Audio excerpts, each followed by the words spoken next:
6 feet tall and super strong. We always get along. Hey, you guys. She's a Mona Lisa. Everyone's lining up to see her.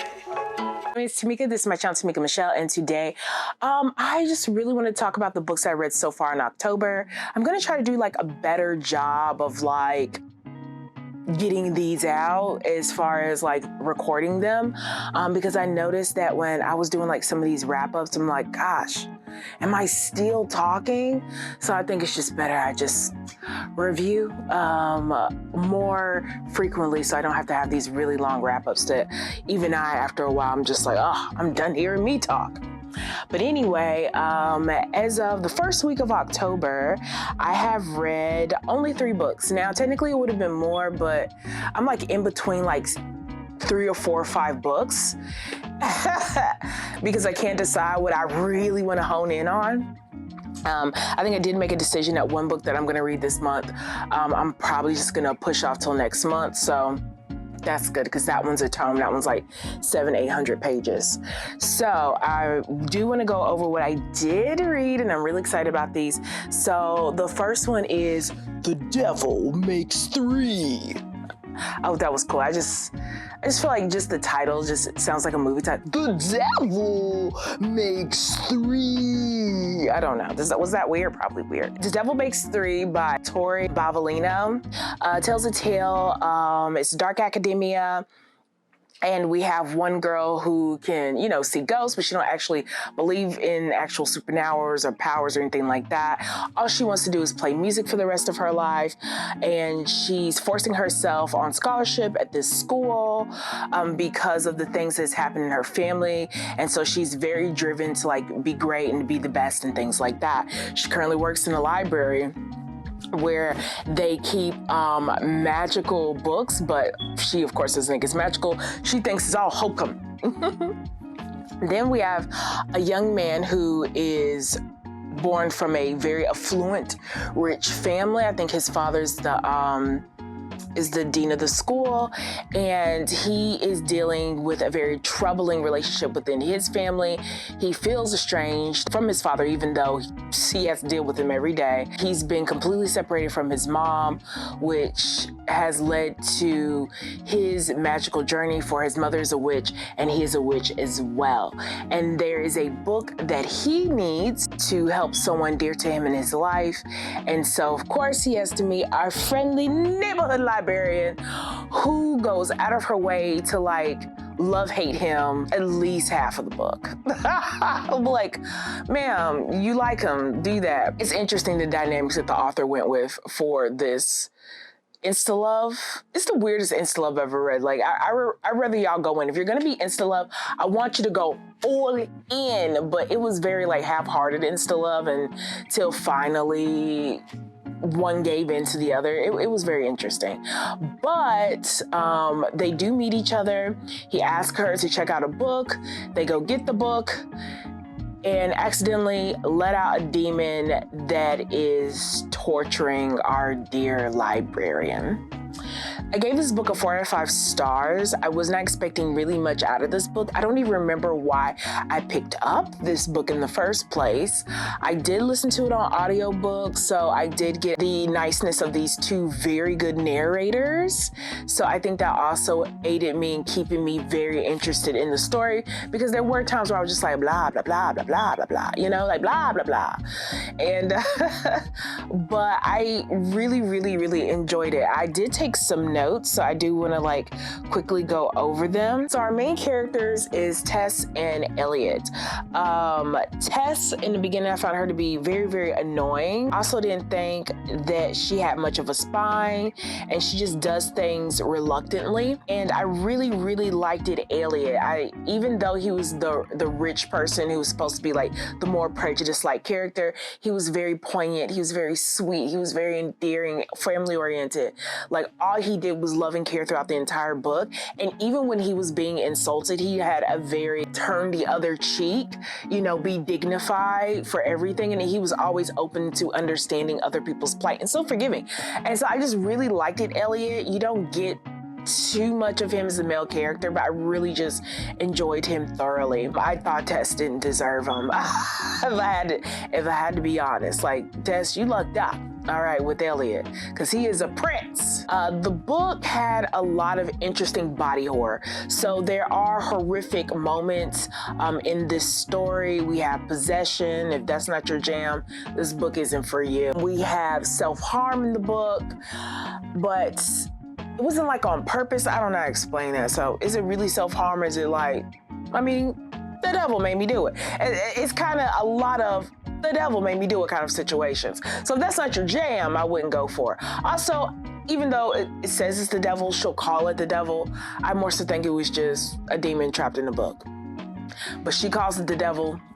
So if you don't like hearing that often, this book probably isn't for you. She says it a lot. I mean, there's some grotesque things that happen. The vomiting.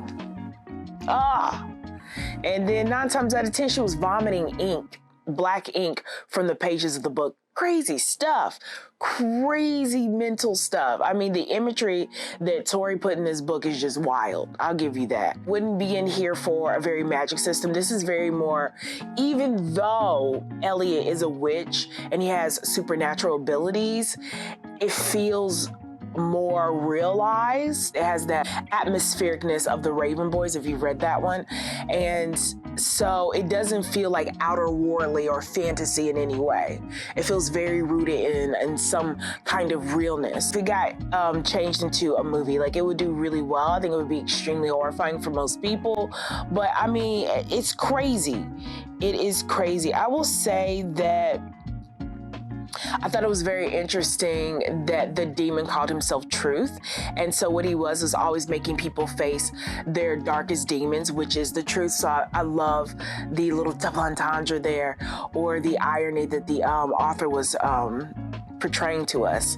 Another really cool, interesting thing that I think I really enjoyed about this book is the relationship between Elliot and his father. And we have a demon who is a monster who seems less menacing than Elliot's own father, who is just a normal human being.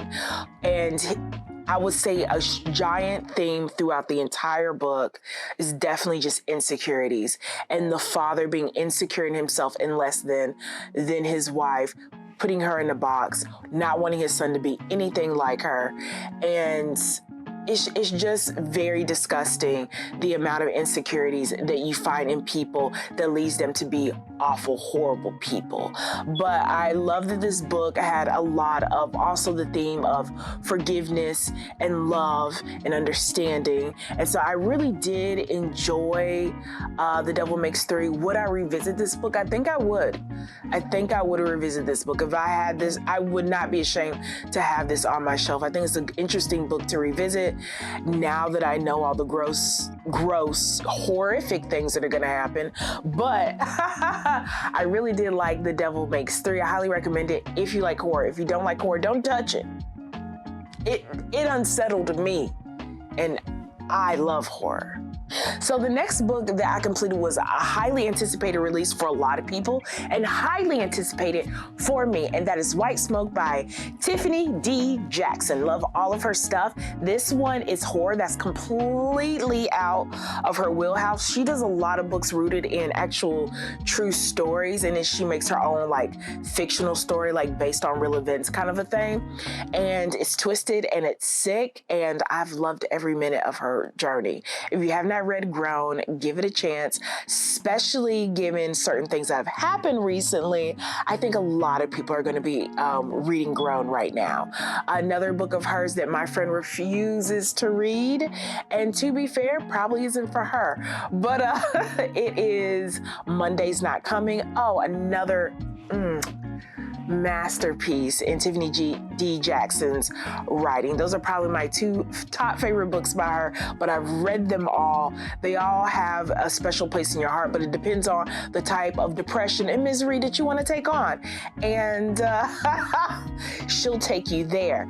White Smoke is no different. So White Smoke tells the tale of a young girl named Marigold, and she is suffering from anxiety and something horrific has happened in her past. So horrific, her family said, you know what, we need a brand new start. And they decided to move into this house that they would be, refurnishing, rebuilding, and putting back together. Because of the work they're gonna do on this house, they are actually gonna be able to live there rent-free. And once the home is restored, because it's a historical landmark, then they will probably move, or maybe they'll be able to buy the house and stay, as long as they, keep it preserved. Other characters on here is Mom. Another character on here is Alex, the stepfather. Technically a side character is her dad, but we don't get much of him. Just more so like this character that is a ground of support for her every occasionally. But yeah, we have Mom, we have Dad, we have Alec, the stepfather, Piper, the stepsister, and more importantly, we have Sam, the brother, and Yosef, the boy from the town, right? The one who introduces her to everything. There are a couple of other side characters in here, and some more important than others, but I think it's really rooted, it's a book about family. It's a book about forgiving yourself. New beginnings. Quote that is often said in this book that I think is a precedent to everything that's going on is, change is good, change is necessary, change is needed. And so I think that it's very interesting that the whole book is a lot of changes happening over time. This town was clearly being gentrified at some point, and almost all of the males are in prison, the weirdest thing. And so the women outnumber the men there. And so when Marigold gets there and she meets Yusuf, who's extremely interested in her, she instantly tells him, like, are you trying to get me killed? And he's like, what do you mean? Because all the girls are looking at her and whispering her behind her back. And she's like, I just got out of a bad situation. I'm not trying to get in a new one just because you keep. Sorry, I have my whole matcha latte here and I'm just like, I have not been sipping this.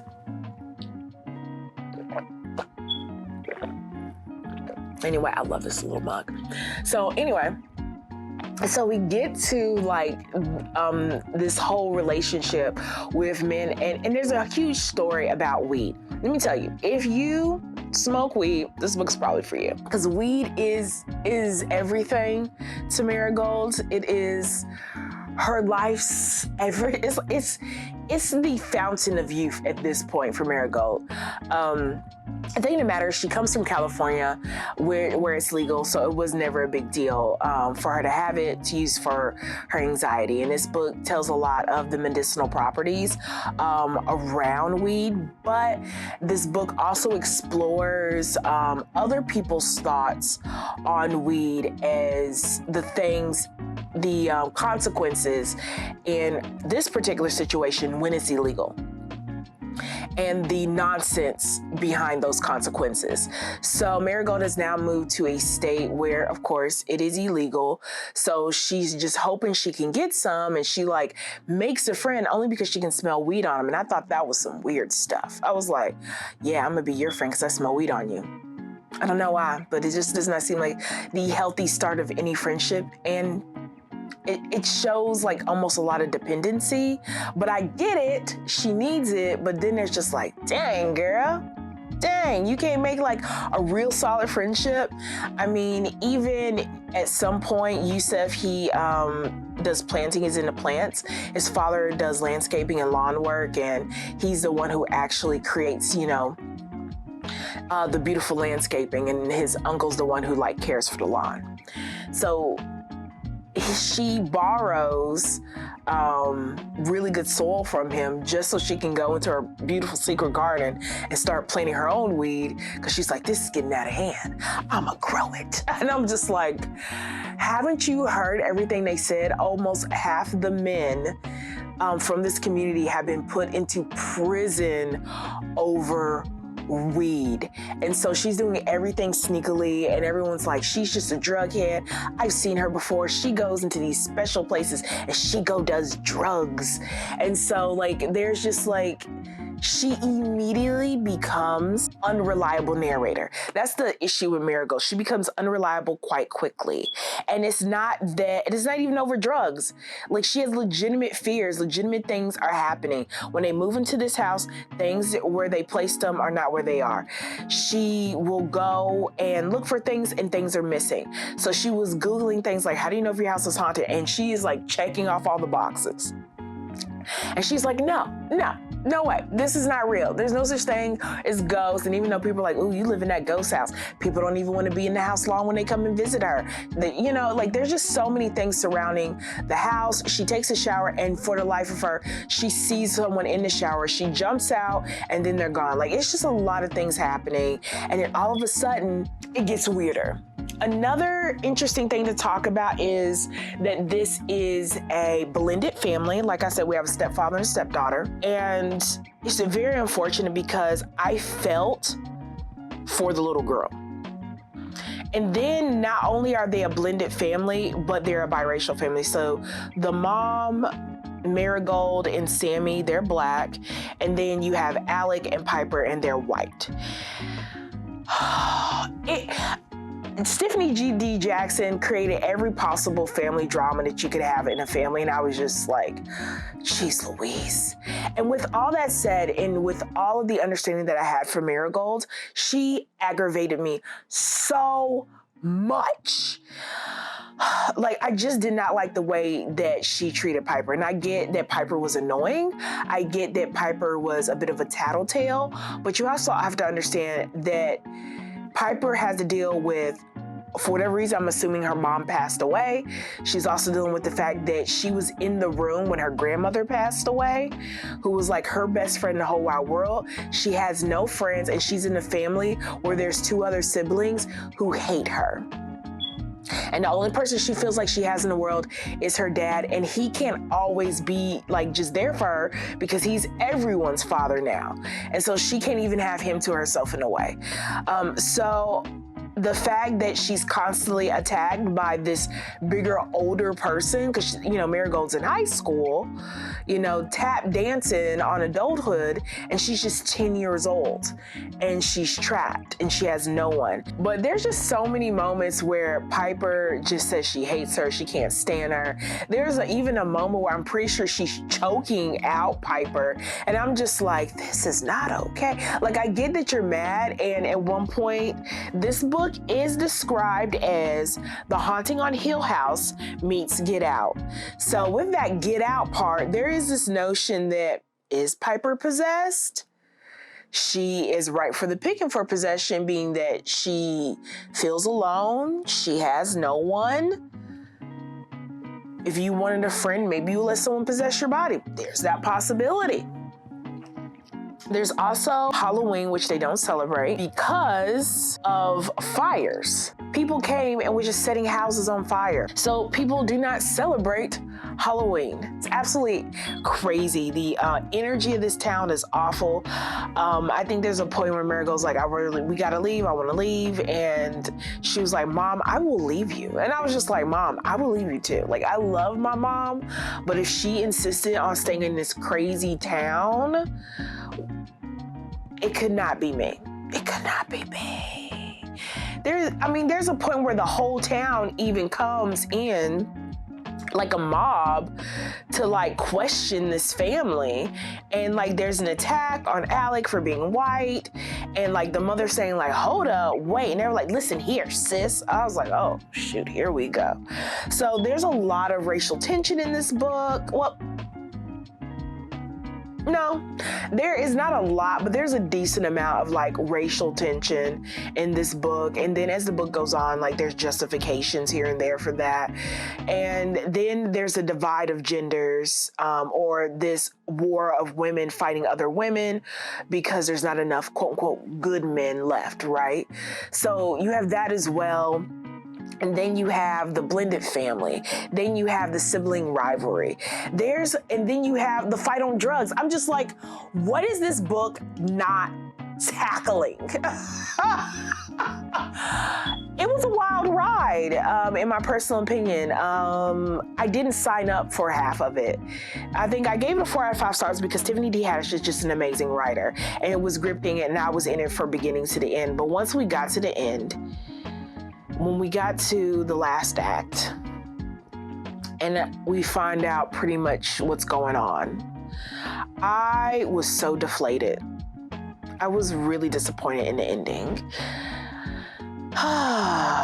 It went from spooky, horror, scary to, and I would have gotten away with it if it wasn't for these meddling kids. Like, I still highly recommend people read it. I think there's a lot you can get out of the book. I think for people who don't like horror, unlike the first book, Devil Makes 3 is scary. Don't go for that. But if you want something for spooky season, but you don't actually want to be scared, White Smoke is for you. It's a good job. Go for it. Tiffany D. Jackson only makes standalones. So if you're a person who likes standalones, it's time for you to explore this author.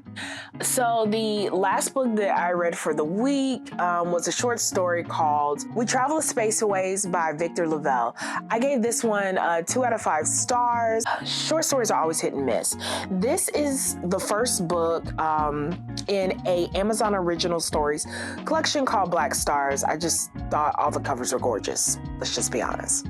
Those are some gorgeous ass covers. But my reason for getting into it is because I really love science fiction and fantasy and things like that.